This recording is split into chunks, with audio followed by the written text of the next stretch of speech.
Captain, thank you for being here, sir. First of all, let's talk about the wildfires. More than 36 burning the state of California, dozens more burning in Oregon and Washington, all across the West. We've had bad fire seasons, but have you ever seen anything like this before? Not my almost 30 years in the fire service have I seen anything like this.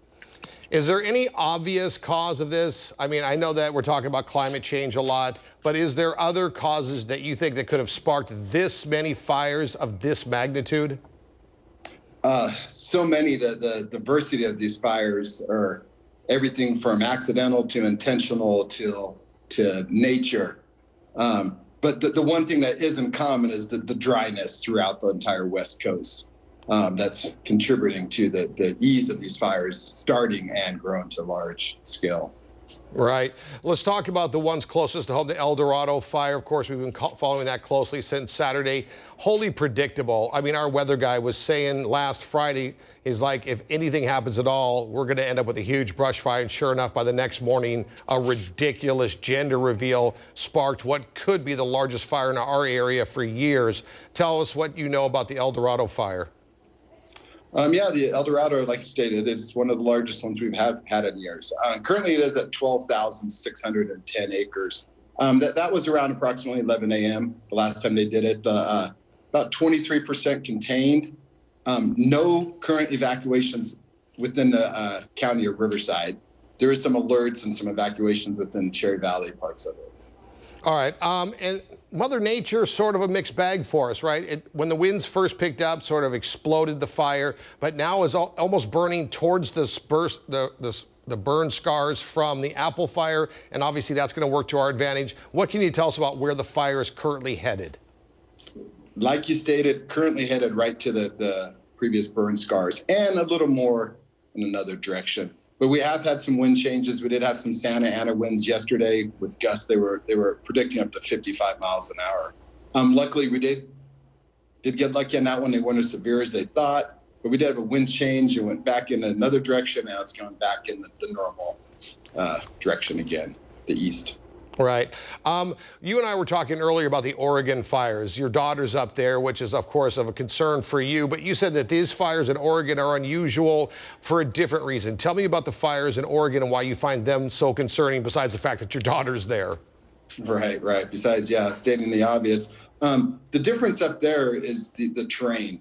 The vegetation is very green. It's very moist, yet it's still burning very aggressively. And it's wiped out. I know in the Oregon area, 5 small towns are completely gone, completely into the dirt and concrete now. They've lost. And countless other homes in large cities all the way up and down the state. And you were saying that it's on the west part of the state, which is what is so unusual about this, because it is so green and wet, even to this day. Yeah, correct. Yeah, I was just up there a month ago. There's ferns growing in the dirt. And you're just walking along. It was very green. There's a lot of some smaller brush, which does spread these fires quickly, but it's still very green.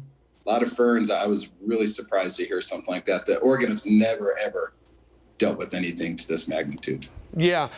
When we were talking, we didn't really get into the part about climate change. And scientists can argue about it, people can argue about it, but as a firefighter, are you seeing things that you've just never seen before over the past couple of years? And is there any attribution for the idea that our climate is in fact changing? Without going into ideologies on that, what I do see is that we haven't had a large fire to this scale on the West Coast since I think the largest one, we just beat the record now with the August fire, which is, 37 different fires that are put together that make up the August fire. But it's been 1932, I believe, was the last time the record was set. So we have a lot of years of unburnt fuel topography that's been touched throughout the years, but nothing to this magnitude. So I think that's the main thing. It's just been a long time since it's been able to burn all this vegetation. I don't want to get too theoretical in this, and obviously the loss of life and property is devastating, but at some level where it's burning, where it hasn't burned since the 1930s, is that actually a good thing for the environment? They say, like you said, without going into theories, the best thing for regrowth is for it to burn. And there's the state looks at it different than federally looks at it than, the state level looks at it. But but yeah, there's a lot of science behind that. You know, like you said, though, you know, the death that it's caused, and we do have 7 deaths contributed to these fires on the West Coast already. 2 of them are children. One of them's a firefighter. Right. So, and it's nowhere close to being contained. We have 90 fires, separate fires that are on our West Coast currently right now. I think there's over 14,000 firefighters that are currently working the fire just in California. 1,100 of them are on our fire out here. That's amazing. All right, I want to change gears completely now.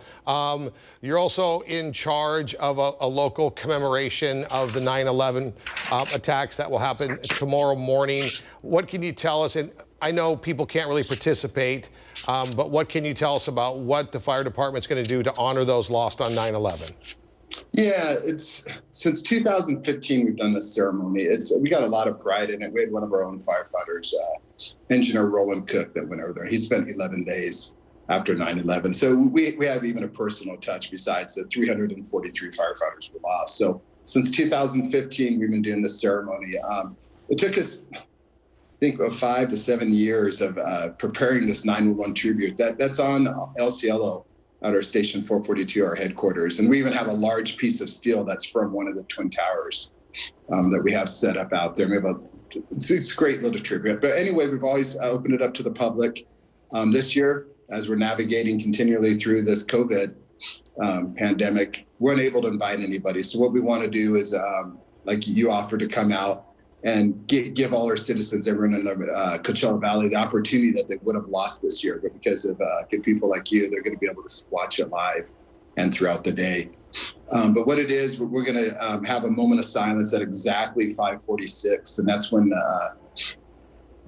the airplane first hit the towers. What was that? Flight 11 that struck the towers. So at 5:46, we're going to have a moment of silence. And then at sunrise, which is at 6:27, we are going to have our honor guard out there. They are going to lower the flag. And this would be all, like you were stating earlier, broadcasted live. So all the citizens, even though they're not able to attend in person, they could be a part of this with us and show some respect. Yeah, that's exactly right. We'll broadcast it not only live here on NBC Palm Springs, but also across our social media platforms. You can watch it on Facebook, you can watch it on Twitter, you can watch it on YouTube, for crying out loud. We'll start at 5:15, where the call will go out for the fire trucks. They'll all come from the local stations to 442, your headquarters there. Moment of silence at 5:46, another presentation at 6:15, and we'll stay with you throughout the morning on that. Captain Gunkel, thank you so much for your time, and thank you for all you do, sir.